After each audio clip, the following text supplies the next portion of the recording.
الله أكبر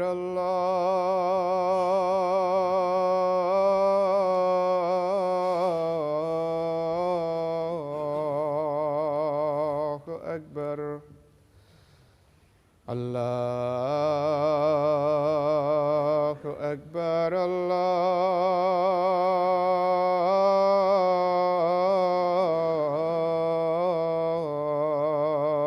الله أكبر. أشهد أن لا إله إلا الله.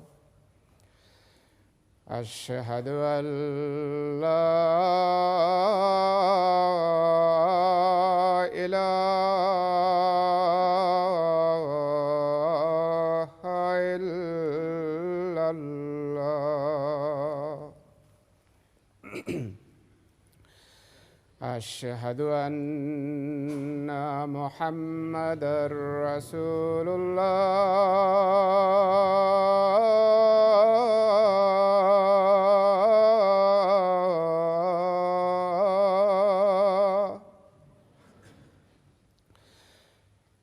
أشهد أن محمدًا رسول الله. حي على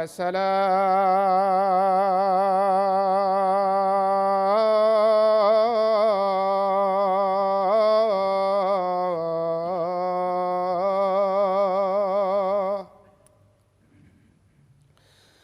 حي على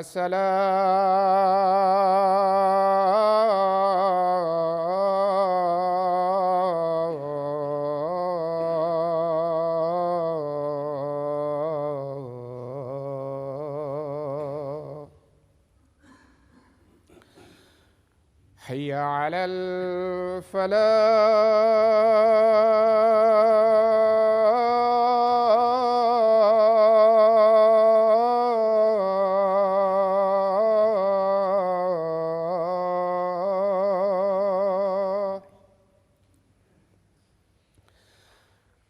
حي على الفلاح.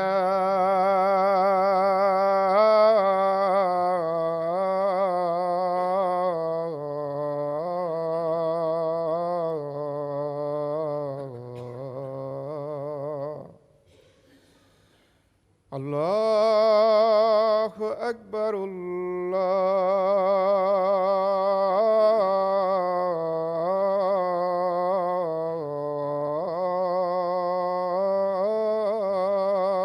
أكبر. لا إله إلا الله.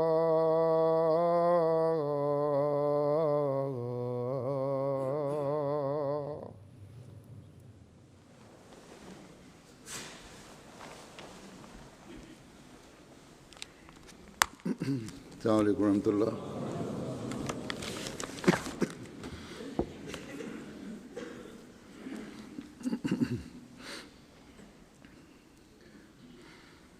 أشهد أن لا إله إلا الله وحده لا شريك له وأشهد أن محمدًا عبده ورسوله. أما بعد فأعوذ بالله من الشيطان الرجيم. بسم الله الرحمن الرحيم. الحمد لله رب العالمين الرحمن الرحيم مالك يوم الدين. إياك نعبد وإياك نستعين الصراط المستقيم صراط الذين أنعمت عليهم غير المغضوب عليهم ولا الضالين.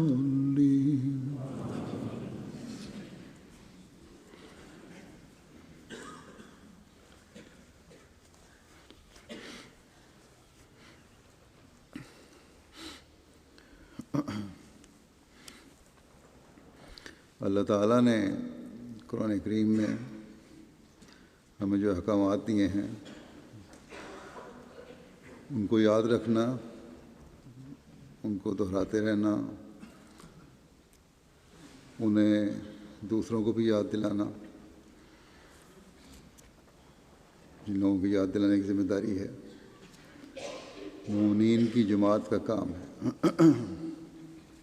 یہ جو میں نے کہا کہ ان احکامات کو دوسروں کو یاد دلانا یا دلاتے رہنا، جن کی یاد دلانے کی ذمہ داری ہے، اس میں ہم میں سے وہ سب شامل ہیں جو یا مربیان ہیں یا عہدیداران۔ اللہ تعالیٰ کے فضل سے جماعتی نظام میں ایک مرکزی نظام کے علاوہ ذیلی تنظیموں کا بھی نظام ہے، اور پھر جماعتی مرکزی نظام میں بھی اور ذیلی تنظیموں کے نظام میں بھی ملکی سطح سے لے کر مقامی محلے کی سطح تک عہدیدار مقرر ہیں، اور ہر عہدیدار سے یہ توقع کی جاتی ہے کہ وہ خلافت کا دست و بازو بن کر ان فرائض کو ادا کرنے کی کوشش کرے جو وسیع تر پھیلاؤ کے ساتھ خلافت کی ذمہ داری ہے۔ بس اگر اس بات کو تمام مربیان اور عہدیدار سمجھ لیں تو ایک انقلابی تبدیلی جماعت میں پیدا ہو سکتی ہے۔ اللہ تعالیٰ کے احکامات کو دوسروں کو یاد دلانا یا یہ احساس پیدا ہونا کہ خدا تعالیٰ نے مجھے طوعی طور پر یا مکمل طور پر وقف زندگی کر کے جو جماعتی خدمت کی توفیق دی ہے، تو میں سب سے پہلے اپنے جائزے لوں کہ کس حد تک میں خود اللہ تعالیٰ کے حکم پر عمل کر کے وہ نمونہ بننے کی کوشش کر رہا ہوں جو ایک خدمت کرنے والے اور اس کے ذمہ دار کے ہیں، تاکہ میں دوسروں کو ان احکامات کی یاد دلا سکوں۔ اگر میں صرف دوسروں کو یاد دلا رہا ہوں اور میرا اپنا عمل اس کے خلاف ہے یا اس سے دور ہے تو پھر بڑے خوف کا مقام ہے اور استغفار کی ضرورت ہے۔ ویسے بھی استغفار کرنا چاہیے، لیکن اس حوالے سے بہت زیادہ استغفار کی ضرورت پڑ جاتی ہے۔ یہاں یہ بھی ہم میں سے ہر ایک پر واضح ہونا چاہیے کہ کسی بھی عہدیدار کو یہ نہیں سمجھنا چاہیے کہ نصیحت کرنا میرا کام نہیں، یہ تو صرف امیر جماعت یا صدر جماعت یا سیکٹری یا مربی یا دو دوسرے سیکٹریان کا کام ہے، یا اسی طرح صدر انصار اللہ یا ان کے تربیتی شعبے کا کام ہے، یا صدر خدام الحمدیہ یا ان کے تربیتی شعبے کا کام ہے، یا لجنہ کی صدر اور ان کے تربیتی شعبے کا کام ہے۔ نہیں، بلکہ ہر سیکٹری، چاہے وہ سیکٹری ضیافت ہے یا ذیلی تنظیموں میں خدمت خلق یا کھیلوں کا نگران ہے،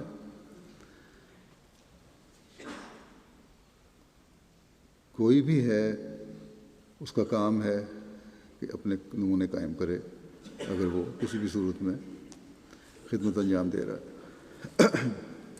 اور اگر یہ ہو جائے تو پہلے بھی میں کئی دفعہ کہہ چکا ہوں کہ 50% سے زیادہ جماعت اللہ تعالیٰ کے فضل سے اللہ تعالیٰ کے حکموں پر چلنے والی بن سکتی ہے، چاہے وہ مسجدوں میں نمازوں کی حاضری ہو یا دوسری قربانیوں اور حقوق العباد کا معاملہ ہو۔ بس ہر سطح پر جماعت کی خدمت کرنے والا پہلے تو اپنے آپ اپنے اندر دیکھے کہ ان احکامات کی کس حد تک میں پابندی کر رہا ہوں، ان کی جگالی کر کے اپنی حالت بہتر بنائے اور پھر دوسرے کو بتائے۔ اس طرح ہر احمدی کا بھی فرض ہے جو یہ دعویٰ کرتا ہے کہ میں نے اپنے اندر پاک تبدیلیاں پیدا کرنے کے لیے حضرت مسیح علیہ السلام کی بیعت کی ہے، کہ اللہ تعالیٰ کے احکامات کو دیکھے اور دہرائے اور بار بار سامنے لائے۔ اگر ہم اس طرح کرنا شروع کر دیں تو ایک عظیم انقلاب ہے جو ہم لا سکتے ہیں، اور نہ صرف اپنی اصلاح کرنے والے ہو سکتے ہیں بلکہ دنیا کو حقیقی اخلاق کے معیاروں کو پتہ دے سکتے ہیں۔ بس اس طرف ہمیں خاص طور پر توجہ دینی چاہیے اور اللہ تعالیٰ کے احکامات تلاش کر کر کے ان پر عمل کرنا چاہیے۔ گزشتہ خطبے میں نے بعض باتوں کو ذکر کیا تھا جو ایک مومن کا خاصہ ہونی چاہیے۔ آج بھی میں بعض باتیں پیش کروں گا۔ رمضان کا مہینہ ایک بہت بڑا ذریعہ ہوتا ہے بندے کی اصلاح کا۔ یہ مہینہ جہاں ہمیں ہماری عبادتوں کی طرف توجہ دلانے کا مہینہ ہے، وہاں ہماری کمزوریوں کی طرف توجہ دلانے اور ان کی اصلاح کا بھی مہینہ ہے۔ بس اس مہینے میں ہمیں اپنی کمزوریوں کی نشاندہی کرتے ہوئے، اللہ تعالیٰ کے حکموں کی جگالی کرتے ہوئے اپنی اصلاح کی بھرپور کوشش کرنی چاہیے۔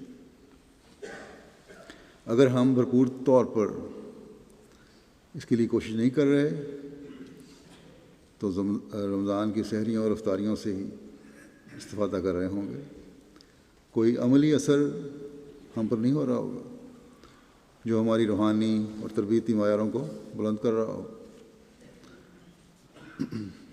اسی طرح ہوں گے جس طرح بعض لوگوں کے بارے میں لطیفے مشہور ہیں کہ روزے رکھو تو عذر ہو جاتا ہے، نہ روزے رکھنے کا پوچھو تو نفل اور تراویحیں کرنے کا پوچھو تو عذر پیش کرتے ہیں، نمازیں پڑھنے کے بارے میں کہا جائے باجماعت پڑھو تو عذر ہوتا ہے، اور جو افطاری کے بارے میں کہو تو پھر کہیں گے ہاں ہاں ضرور ہم نے کرنی ہے، ہم بالکل ہی کافر تو نہیں ہو گئے۔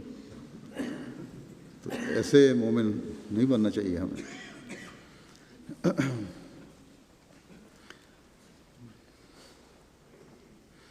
تو ایسے لوگوں کو یہ جو حالت ہے، یہی لوگ ہیں جو دین کو مذاق بناتے ہیں، اور یہ لطیفے سے زیادہ مسلمانوں کی حالت دار کا نقشہ ہے۔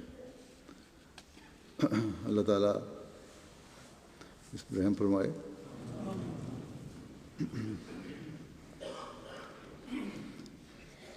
لیکن حضرت مسیح موعود علیہ الصلوۃ والسلام کو ماننے والوں کے معیار بہت بلند اور بہت اونچے ہونے چاہیے۔ بغیر کسی جائز عذر کے روزے بھی نہیں چھوٹنے چاہیے، اور اسی طرح رمضان کا جو مقصد ہے عبادت کا، وہ بہترین رنگ میں پورا کرنے کی کوشش کرنی چاہیے۔ اسی طرح رمضان کے ساتھ قرآن کریم کا زیادہ پڑھنا بھی مسنون ہے، اور جبرائیل علیہ السلام حضرت صلی اللہ علیہ وسلم کو خاص طور پر رمضان میں قرآن کریم کا دور کرواتے تھے۔ بس خاص طور پر قرآن کریم کی تلاوت کی طرف ہمیں توجہ دینی چاہیے ہر ایک کو۔ اور اس میں سے پھر احکامات کی تلاش کر کے ان کو اپنے اوپر لاگو کرنے کی کوشش کرنی چاہیے۔ تراویح کی نماز ہوتی ہے، بے شک یہ کوئی فرض نہیں ہے، یہ حضرت عمر رضی اللہ عنہ کے زمانے میں شروع ہوئی تھی، اس لیے کہ جو لوگ تہجد نہیں پڑھ سکتے ان کی نفلی عبادت بھی ہو جائے اور قاری کے ذریعے سے قرآن کریم بھی سن لیں، نفل نماز بھی ادا ہو جائے۔ لیکن جو تہجد پر اٹھ سکتے ہیں ان کو تہجد بھی پڑھنی چاہیے۔ آج کل کیونکہ وقت تھوڑا ہوتا ہے، چاہے تھوڑی پڑھیں لیکن پڑھنی چاہیے۔ یا جو بھی روزہ رکھنے کے لیے جاگے گا کچھ وقت پہلے جاگتا ہے تو ادھر ادھر کی باتیں کرنے کے بجائے نفل پڑھنے چاہیے۔ تراویح روزے کے ساتھ کوئی لازمی شرط نہیں ہے، اور تہجد بھی وہ لازمی شرط نہیں ہے، لیکن نوافل بہرحال ادا کرنے چاہیے۔ مومنین کو تو تہجد پڑھنے کا عام حالات میں بھی حکم ہے یا تلقین کی گئی ہے۔ یہ اس وضاحت میں نے اس لیے کر دی ہے کہ کسی نے مجھے کہا تھا کہ شاید روزہ رکھنے والے کے لیے ضروری ہے کہ کم از کم 8 رکعت یا تراویح پڑھے یا تہجد پڑھے۔ تو یہ واضح کر دوں کہ تہجد یا تراویح روزے کی شرط کے لیے کوئی شرط نہیں ہے۔ ہاں عبادتیں ضروری ہیں، نوافل پڑھنے چاہیے جب سے وقت ملے، اور جو اصل چیز ہے وہ روزے کے ساتھ قرآن کریم پڑھنا ہے جو مسنون ہے۔ بس زیادہ سے زیادہ قرآن کریم پڑھنے کی طرف توجہ ہونی چاہیے ہر ایک کی۔ اور جیسا کہ میں نے کہا نمازیں اور عبادت تو ہر مومن کا ویسے بھی ایک فرض ہے۔ ہاں رمضان میں ان عبادتوں میں، ان نمازوں میں مزید خوبصورتیوں میں پیدا کرنے کی کوشش کرنی چاہیے، اور اسی طرح زیادہ سے زیادہ اپنی زبانوں کو ذکر الہی سے بھی تر رکھنے کی کوشش کرنی چاہیے۔ بس اس ماحول میں یہ کوشش کرنی چاہیے جو رمضان کا مہینہ ہے کہ اگر ہمارے اندر نمازوں اور عبادت میں پہلے کوئی کمزوری تھی تو ہم اسے دور کر کے اس طرف اس نیت سے توجہ کریں کہ اس اہم حکم کو ہم نے باقاعدہ اپنی زندگی کا حصہ بنانا۔ صرف رمضان میں ہی نہیں، اس حکم کو اپنے اوپر لاگو کرنا، یا رمضان کے لیے ہی خاص مخصوص حکم نہیں ہے، بلکہ ایک مومن کو تو ہمیشہ کے لیے حکم ہے۔ بس اس بات کو ہم میں سے ہر ایک کو سمجھنا چاہیے کہ نماز اور عبادت اللہ تعالیٰ کے بنیادی حکموں سے حکم ہے۔ جس طرح آج کل ہم میں سے اکثر کو عبادتوں کی طرف توجہ اس لیے پیدا ہوئی ہے کہ رمضان کا مہینہ برکتوں کا مہینہ ہے اور دعاؤں کی قبولیت کا مہینہ ہے، اس لیے ہم بھی اللہ تعالیٰ کے فضلوں کو سمیٹنے والے بنیں اور اس رمضان کے مہینے سے فائدہ اٹھا لیں۔ اس بارے میں ہمیں یاد رکھنا چاہیے کہ اللہ تعالیٰ کی نظر ہمارے دل کی گہرائیوں تک ہے، وہ ہماری نیتوں کو جانتا ہے اور ہمارے اعمال کو ہماری نیتوں کے مطابق دیکھتا ہے۔ تو پھر ہمیں اس نیت سے مسجدوں کی آبادی اور عبادت کی طرف توجہ دینی چاہیے کہ ہم اللہ تعالیٰ کا تقوی اختیار کریں اور اس مہینے کی عبادتوں کو پھر زندگی کا حصہ بنانے کی کوشش کریں۔ اگر تہجد کی عادت پڑ گئی یا دن کے نوافل ادا کرنے کی توجہ پیدا ہو گئی تو پھر اس عادت کو مستقل اپنانے کی کوشش کرنی چاہیے۔ اللہ تعالیٰ قرآن کریم میں فرماتا ہے کہ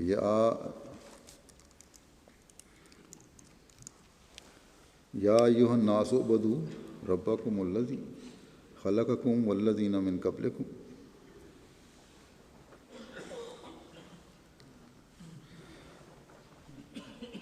یا ایھا الناس اعبدوا ربکم الذی خلقکم والذین من قبلکم لعلکم تتقون. اے لوگو، تم اپنے رب کی عبادت کرو جس نے تمہیں پیدا کیا ہے اور ان کو بھی جو تم سے پہلے تھے، تاکہ تم تقوی اختیار کرو. حضرت مسیح موعود علیہ السلام نے اس زمن میں جو فرمایا کہ اے لوگو، اس خدا کی پرستش کرو جس نے تم کو پیدا کیا. فرمایا کہ عبادت کے لائق وہی ہے جس نے تم کو پیدا کیا، یعنی زندہ رہنے والا وہی ہے، اس سے دل لگاؤ. بس ایمانداری تو یہی ہے کہ خدا سے خاص تعلق رکھا جائے اور دوسری سب چیزوں کو اس کے مقابل پر ہیچ سمجھا جائے.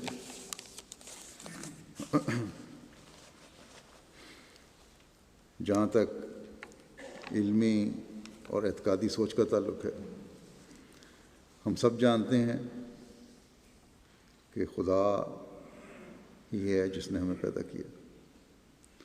خدا ہی ہے جو ہمیشہ زندہ رہنے والا ہے اور زندہ خدا ہے، دعاؤں کو سنتا ہے اور اس سے دل لگانا چاہیے. لیکن اس کے باوجود خدا تعالیٰ سے ہم میں سے اکثر لوگ جو ہیں وہ خاص تعلق پیدا کرنے کی کوشش نہیں کرتے جو پیدا کرنے کی ضرورت ہے. وہ تعلق جو دوسرے ہر تعلق کو ہماری نظر میں ہیچ بنا دیں. رمضان میں ایک ماحول کے زیر اثر اس طرف قدم بڑھنے شروع ہوتے ہیں،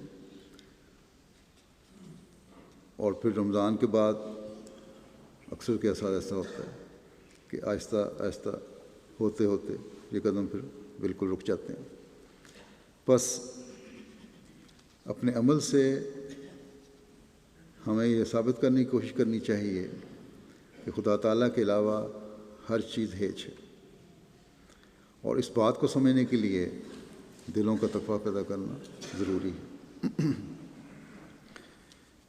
اللہ تعالیٰ نے اس آیت میں یہی فرمایا ہے کہ اللہ تعالیٰ کی عبادت کرو تاکہ تمہارے دلوں میں اللہ تعالیٰ کا تقویٰ پیدا ہو. عبادت کا مقصد صرف خدا کو پہچاننا نہیں، بلکہ تقویٰ پیدا کر کے اپنی روحانی بلندیوں کو حاصل کرنا ہے، اللہ تعالیٰ کی صفات کا ادراک حاصل کرنا ہے. اور جب صفات کا ادراک پیدا ہو تبھی ہر چیز اس کے مقابل پھر ہیچ بن سکتی ہے یا ہو سکتی ہے. اب مثلاً اللہ تعالیٰ فرماتا ہے کہ یہاں کہ اپنے رب کی عبادت کرو. رب اللہ تعالیٰ کی وہ صفت ہے جو پرورش کرتی ہے، جو پیدا کرتی ہے اور پھر اس کو آہستہ آہستہ بڑھاتی ہے، اسے ترقی دیتی ہے. بس یہاں جب اللہ تعالیٰ نے فرمایا کہ اپنے رب کی عبادت کرو تو فرمایا کہ تمہاری ہر قسم کی مستقبل کی ترقیات تمہارے رب کے ساتھ منسلک ہیں، اسی کے ساتھ وابستہ ہیں. اور جب تم خاص ہو کر صرف اپنے رب کی عبادت کر رہے ہوگے تو جہاں صفت ربوبیت کے عمومی فیض سے دنیاوی اور مادی پرورش ہو رہی ہوگی، وہاں تمہاری روحانی صلاحیتوں کی ترقی اور پرورش بھی ہو رہی ہوگی. بس اس میں یہ بھی ہمیں نصیحت ہے کہ اگر ہماری روحانی حالت میں ترقی نہیں ہے یا نہیں ہو رہی تو ہم اپنی عبادتوں کا حق ادا نہیں کر رہے، اور نتیجتاً اپنے رب کی روحانی پرورش کے فیض سے فیض یاب نہیں ہو رہے. جب ہم اپنے رب کی عبادت کا حق ادا کر کے اس کی اس صفت سے روحانی لحاظ سے فیض پائیں گے تو تقوی میں بڑھیں گے، اور جب تقوی میں بڑھیں گے تو پھر ہماری باتیں صرف رمضان تک محدود نہیں رہیں گی، بلکہ سارے سال اور ساری عمر پر محیط ہوں گی۔ بس اس سوچ کے ساتھ ہمیں اپنی عبادتوں کی طرف توجہ دینے کی ضرورت ہے۔ حضرت مسیح موعود علیہ السلام ایک جگہ فرماتے ہیں کہ اصل بات یہ ہے کہ انسان کے پیدا کرنے کی علت غائی یہی عبادت ہے، یعنی پیدائش کا مقصد یہی ہے۔ فرمایا جیسے دوسری جگہ فرمایا ہے کہ ما خلقت الجن والانس الا لیعبدون، یعنی عبادت اصل میں اس کو کہتے ہیں کہ انسان ہر قسم کی قساوت کجی کو دور کر کے دل کی زمین کو ایسا صاف بنا دے جیسے زمیندار زمین کو صاف کرتا ہے۔ پھر فرمایا بس کس قدر ضرورت ہے کہ تم اس بات کو سمجھ لو کہ تمہارے پیدا کرنے سے خدا تعالیٰ کی غرض یہ ہے کہ تم اس کی عبادت کرو اور اس کے لیے بن جاؤ، دنیا تمہاری مقصود بالذات نہ ہو۔ میں اس لیے بار بار اس امر کو بیان کرتا ہوں کہ میرے نزدیک یہی ایک بات ہے جس کے لیے انسان آیا ہے، اور یہی بات ہے جس سے وہ دور پڑا ہوا ہے۔ بس اس طرف بہت توجہ کی ضرورت ہے۔ مجھے جب بعض کارکنان اور عہدیداروں کے بارے میں یہ شکایت ملتی ہے کہ وہ نمازوں میں سست ہیں، مسجد میں نہیں آتے، یا بعض ایسے ہیں کہ گھروں میں بھی نہیں پڑھتے اور ان کی بیویاں شکایت کر رہی ہوتی ہیں، تو بڑی شرمندگی ہوتی ہے اس بات پہ۔ بس اپنی عبادتوں کے جائزے ہمیں لینے کی ضرورت ہے، اس کے بغیر تقوی حاصل نہیں ہو سکتا، اور جب تقوی نہ ہو تو پھر انسان نہ خدا تعالیٰ کے حق ادا کر سکتا ہے، نہ ہی اس کی مخلوق کے حق ادا کر سکتا ہے، نہ ہی جماعت کے لیے کوئی کارآمد وجود بن سکتا ہے، نہ ہی اس کے کام میں برکت پڑ سکتی ہے۔ بس ہمیں ہر وقت ہوشیار رہ کر اپنی عبادتوں کی نگرانی اور حفاظت کی ضرورت ہے، تاکہ ہم اللہ تعالیٰ کے فضلوں کو سمیٹتے چلے جائیں اور روحانی ترقیات بھی حاصل کرنے والے ہوں۔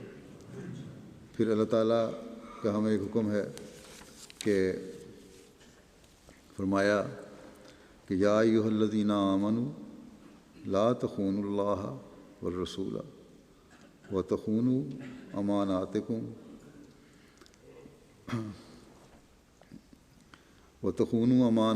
وانتم تعلمون، اے وہ لوگو جو ایمان لائے ہو، اللہ اور اس کے رسول سے خیانت نہ کرو، ورنہ تم اس کے نتیجہ میں خود اپنی امانتوں سے خیانت کرنے لگو گے، جبکہ تم اس خیانت کو جانتے ہوگے۔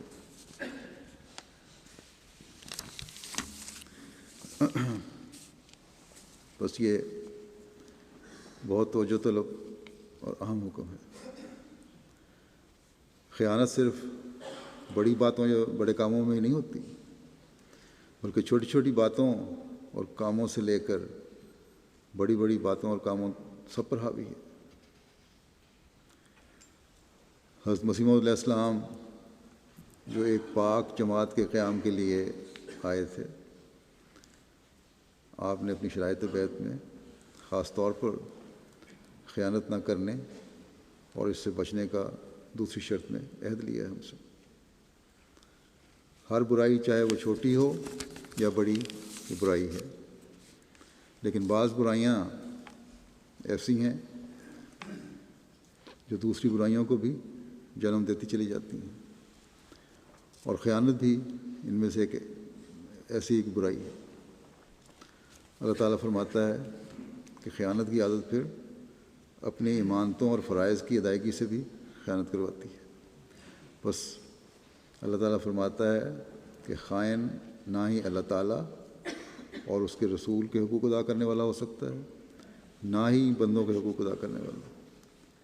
ایک خائن شخص لاکھ کہتا پھرے کہ میں نمازیں پڑھنے والا ہوں، عبادت کرنے والا ہوں، لیکن جیسا کہ پہلے بھی ذکر ہو چکا ہے کہ عبادت کا مقصد تقویٰ پیدا کرنا ہے، اور تقویٰ کا مطلب یہ ہے کہ اللہ تعالیٰ کی محبت اور خوف کی وجہ سے اللہ تعالیٰ اور اس کے بندوں کے حقوق ادا کرنا۔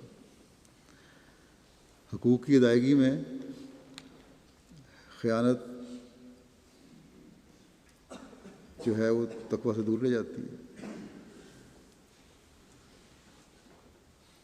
یہ ہو ہی نہیں سکتا کہ آدمی خائن بھی ہو اور تقویٰ پر چلنے والا بھی ہو اور حقوق ادا کرنے والا بھی ہو۔ نتیجتاً ایسے شخص کی باتیں بھی اللہ تعالیٰ قبول نہیں فرماتا۔ عابد بننا تو بہت بڑی بات ہے، ایک خائن تو ایمان لانے والا بھی نہیں کہلا سکتا۔ حضرت صلی اللہ علیہ وسلم نے ایک موقع پر فرمایا کہ کسی شخص کے دل میں ایمان اور کفر، نیز صدق اور کذب اکٹھے نہیں ہو سکتے، اور نہ ہی امانت اور خیانت اکٹھے ہو سکتے ہیں۔ بس ایمان کی نشانی سچائی ہے اور امانت کی ادائیگی ہے۔ اس لیے ایک موقع پر حضرت صلی اللہ علیہ وسلم نے فرمایا کہ مومن میں جھوٹ اور خیانت کے علاوہ بری عادتیں ہو سکتی ہیں، لیکن یہ دو عادتیں نہیں ہو سکتی ایک مومن میں۔ جو جھوٹ بولنے والا اور خیانت کرنے والا ہے وہ مومن ہے ہی نہیں۔ امانتوں کا حق ادا کرنے اور خیانت سے بچنے کا مضمون بڑا وسیع مضمون ہے، اور ایک مومن سے توقع کی جاتی ہے کہ وہ اس کی اہمیت اور وسعت کو سمجھے، اور اس کو سمجھنے کے لیے حضرت صلی اللہ علیہ وسلم کا یہ ارشاد بڑی وضاحت سے روشنی ڈالتا ہے۔ آپ صلی اللہ علیہ وسلم نے فرمایا کہ 3 باتوں کے بارے میں مسلمان کا دل خیانت نہیں کر سکتا۔ نمبر 1 یہ کہ خدا تعالیٰ کی خاطر کام میں خلوص نیت۔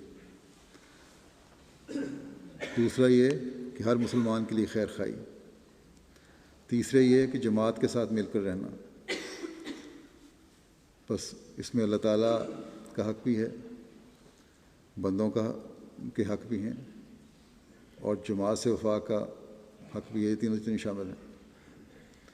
اللہ تعالیٰ کا حق ادا کرنے میں عبادت کے علاوہ اس تمام ذمہ داریاں ہیں جو خدا تعالیٰ کے دین کی خدمت کرنے والوں پر ڈالی جاتی ہیں۔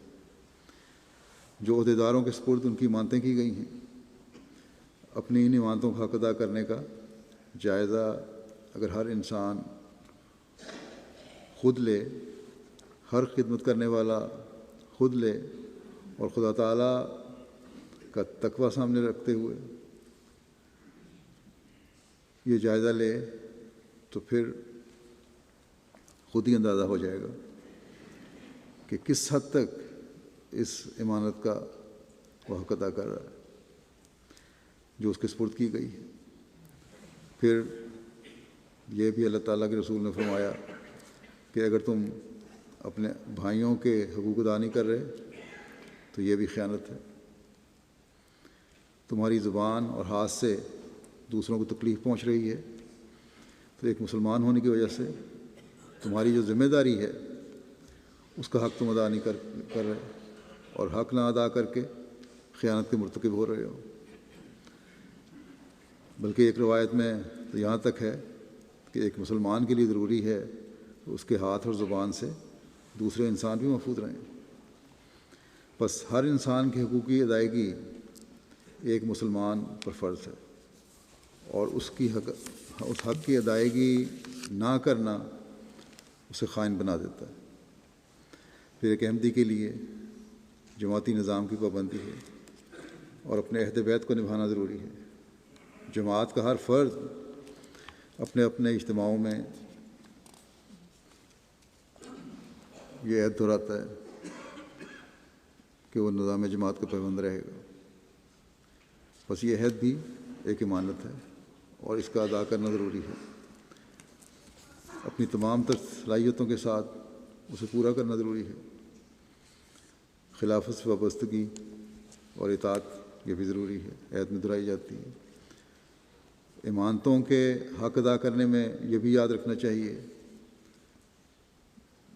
گھریلو باتوں میں سے بھی، کہ ایک لڑکا لڑکی جب شادی کے بندھن میں بن جاتے ہیں تو ایک دوسرے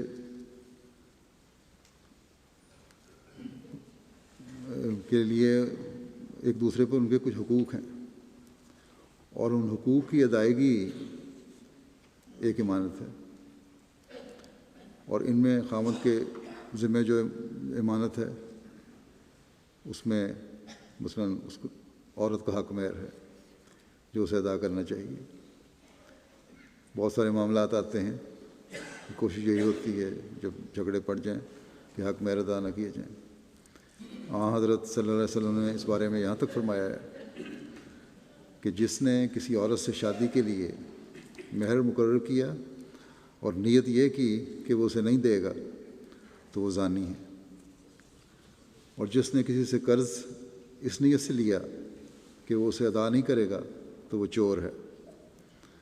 پھر دیکھیں حضرت صلی اللہ علیہ وسلم نے ہم سے امانت کے معیار کو کہاں تک لے جانے کی توقع رکھی اور تاکید فرمایا کہ جس سے اس کے مسلمان بھائی نے کوئی مشورہ طلب کیا اور اس نے بغیر رشد کے مشورہ دیا تو اس نے اس سے خیانت کی، یعنی اگر تمام چیزوں کو سامنے رکھتے ہوئے صحیح رنگ میں مشورہ نہیں دیا تو یہ خیانت ہے۔ بس بعض لوگ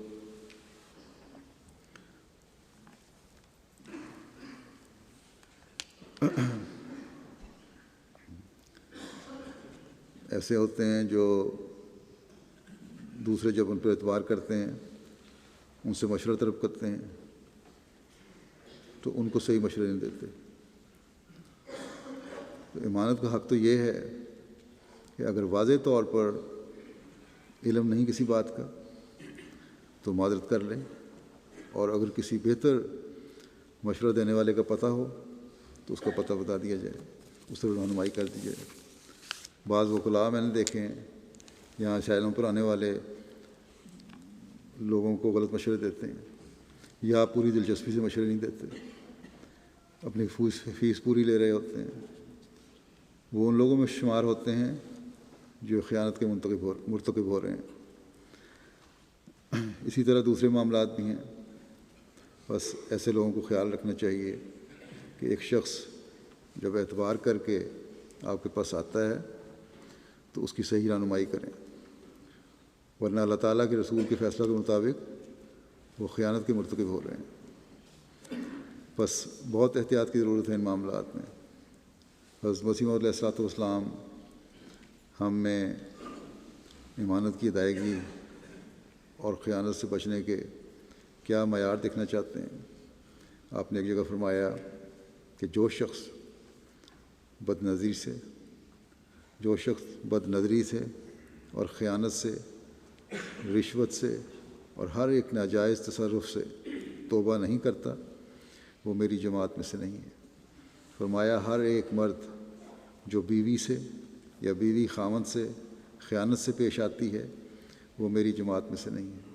پھر آپ نے فرمایا کہ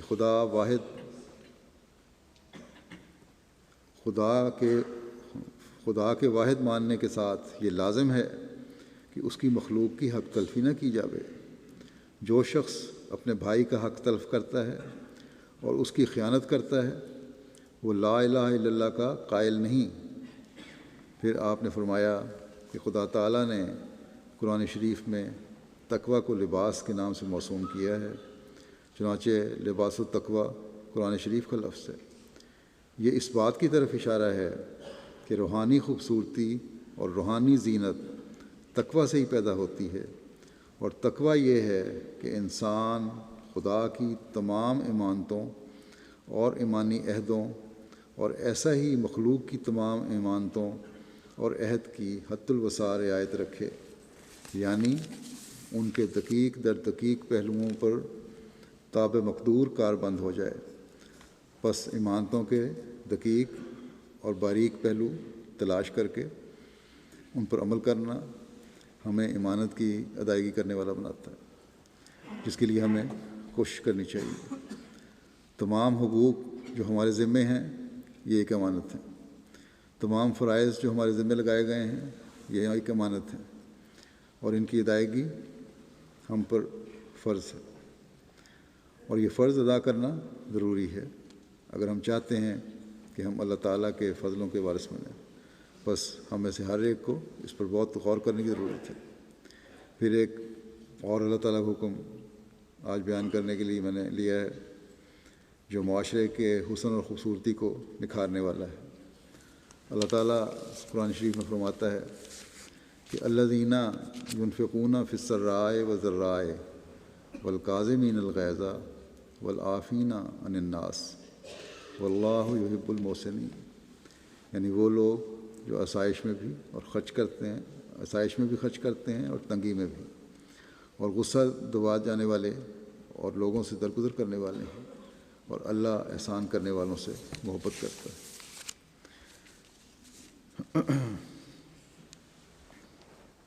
جیسا کہ پہلے بھی بیان ہو چکا ہے کہ حقوق کی ادائیگی ہر مسلمان پر فرض ہے۔ اس آیت میں اللہ تعالیٰ نے فرمایا کہ حقوق کی ادائیگی کے معیار کیا ہونے چاہیے، بلکہ اس سے بھی آگے جا کر ہمیں یہ نصیحت فرمائی کہ معاشرے کی خوبصورتی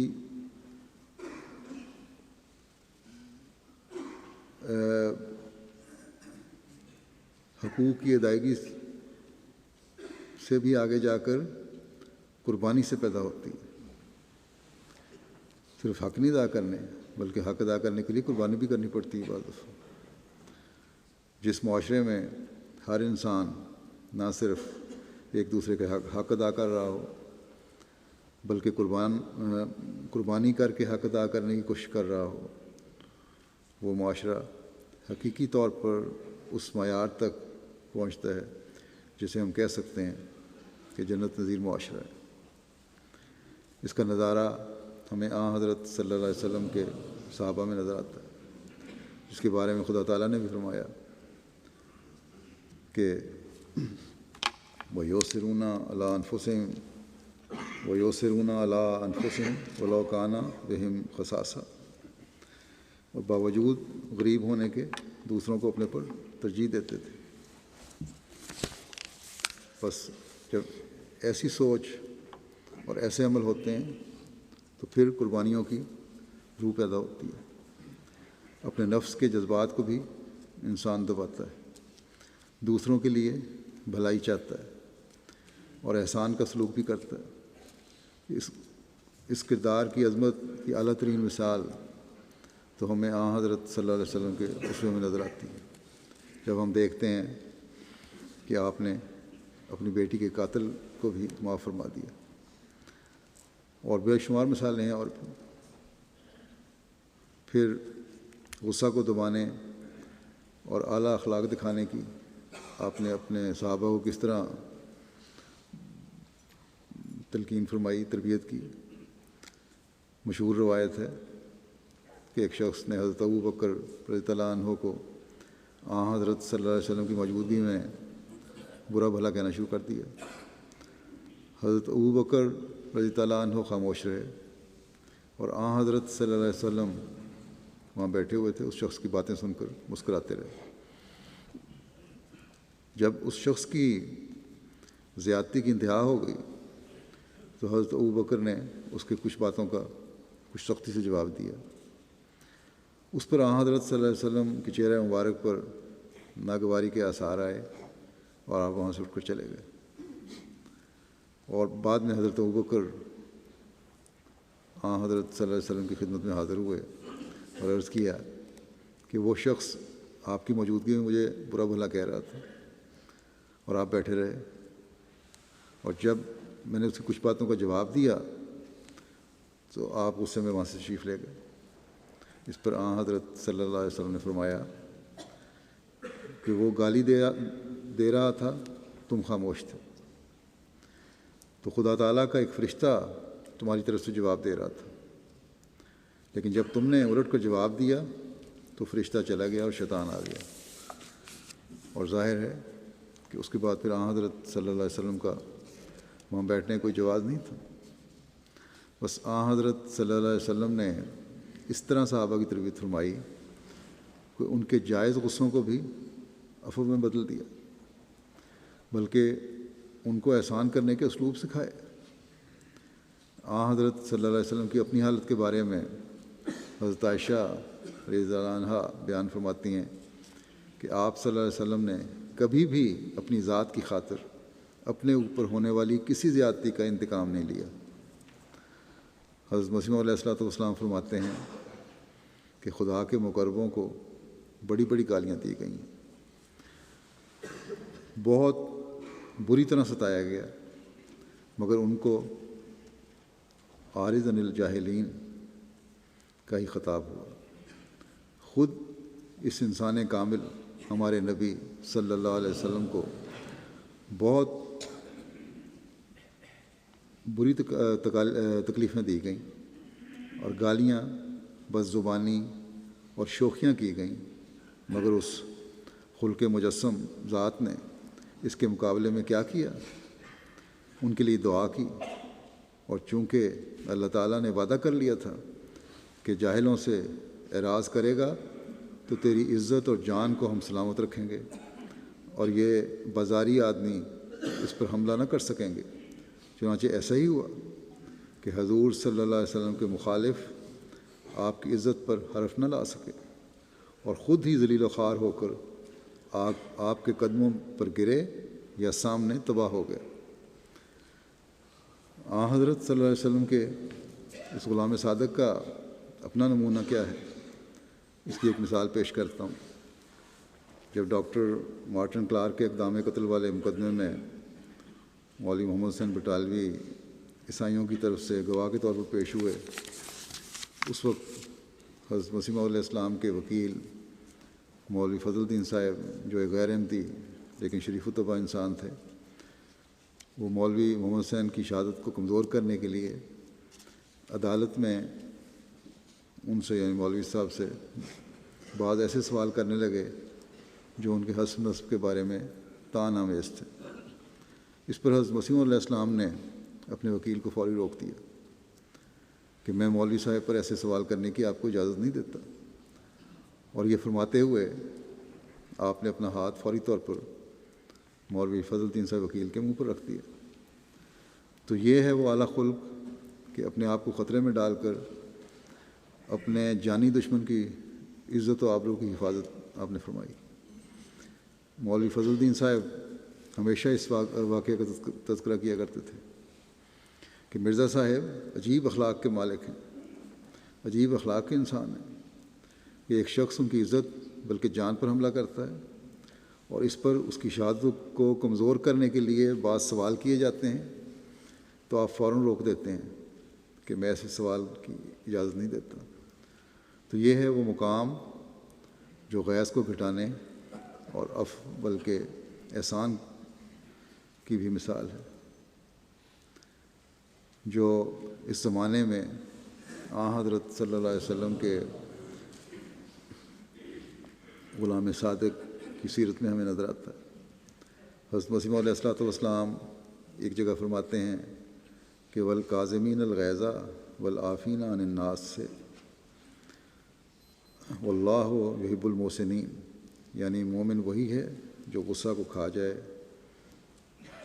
کھا جاتے ہیں اور یاوہ کو ظالم لوگوں کو معاف کر دیتے ہیں، اور بےہودگی سے جواب نہیں دیتے۔ آپ نے جماعت کو نصیحت کرتے ہوئے فرمایا کہ اس جماعت کو تیار کرنے سے غرض یہی ہے کہ زبان، کان، آنکھ اور ہر ایک عضو سے تقوی سرایت کر جاوے، تقوی کا نور اس کے اندر اور باہر ہو، اخلاق حسنہ کا اعلیٰ نمونہ ہو، اور بے جا غصہ اور غضب وغیرہ بالکل نہ ہو۔ میں نے دیکھا ہے، فرمایا کہ میں نے دیکھا ہے کہ جماعت کے اکثر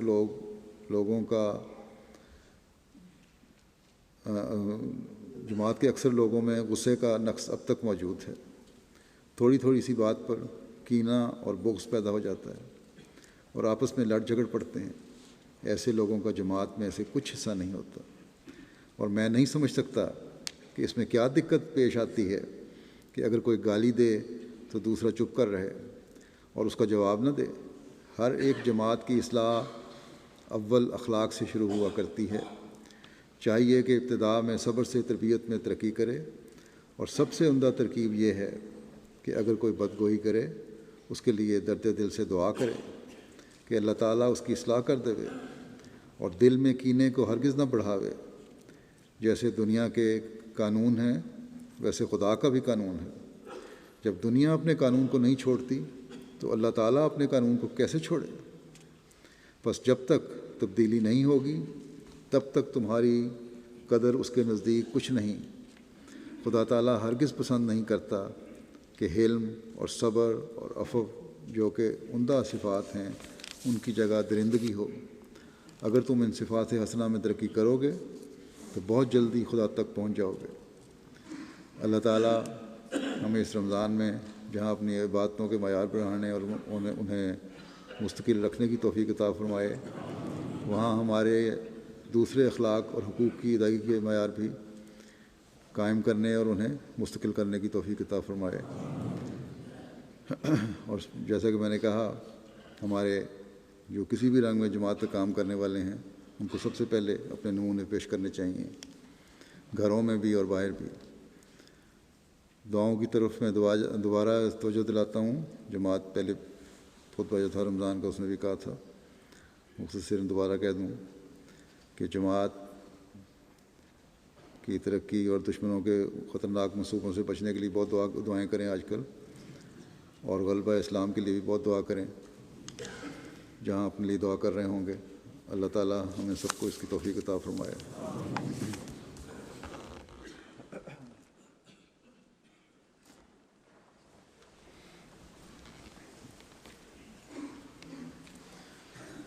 الحمد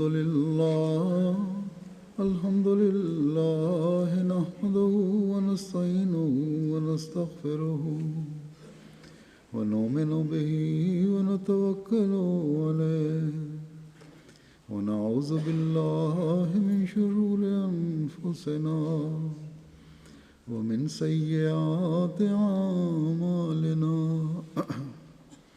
من يهده الله فلا مضل له ومن يضلله فلا هادي له ونشهد أن لا إله إلا الله ونشهد أن محمدا عبده ورسوله عباد الله رحمكم الله إن الله يأمر بالعدل والإحسان وإيتاء ذي القربى